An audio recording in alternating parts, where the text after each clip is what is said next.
হজরত শাহজালাল আন্তর্জাতিক বিমানবন্দরে আগত ও প্রস্থানকারী যাত্রীদের যাতায়াত আরও সহজ, নিরাপদ ও স্বাচ্ছন্দ্যময় করতে বিনামূল্যের শাটল সার্ভিস চালু করেছে বাংলাদেশ বেসামরিক বিমান চলাচল কর্তৃপক্ষ বেবিচক।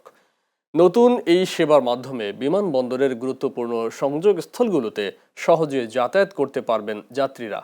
আজ বিমানবন্দরের ক্যানোপির সামনে আয়োজিত অনুষ্ঠানে প্রধান অতিথি হিসেবে উপস্থিত থেকে সেবাটির উদ্বোধন করেন হজরত শাহজালাল আন্তর্জাতিক বিমানবন্দরের নির্বাহী পরিচালক group captain S M. Ragib Samad.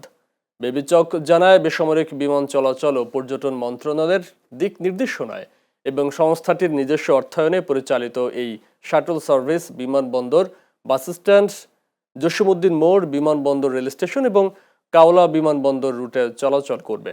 এর ফলে যাত্রীরা সম্পূর্ণ বিনামূল্যে দ্রুত, নিরাপদ ও আরামদায়কভাবে চলাচলের সুযোগ পাবেন। একজন যাত্রীর বিমানবন্দরের প্রবেশ থেকে শুরু করে গন্তব্যে পৌঁছানো পর্যন্ত প্রত্যেকটি ধাপে তিনি কতটা স্বাচ্ছন্দ্যে, নিরাপত্তা ও আন্তরিক সেবা পাচ্ছেন, সেটি একটি বিমানবন্দরের প্রকৃত মানদণ্ড। সেই লক্ষ্যকে সামনে রেখেই বাংলাদেশ বেসামরিক বিমান চলাচল কর্তৃপক্ষের নিজস্ব অর্থায়নে আজ আমরা ফ্রি শাটল সার্ভিস চালু করছি। এই সেবাটি বিমানবন্দর, বিমানবন্দর বাস স্ট্যান্ড, জসীমউদ্দিন মোড়, বিমানবন্দর রেল স্টেশন, কাওলা এবং বিমানবন্দর রুটে পরিচালিত হবে।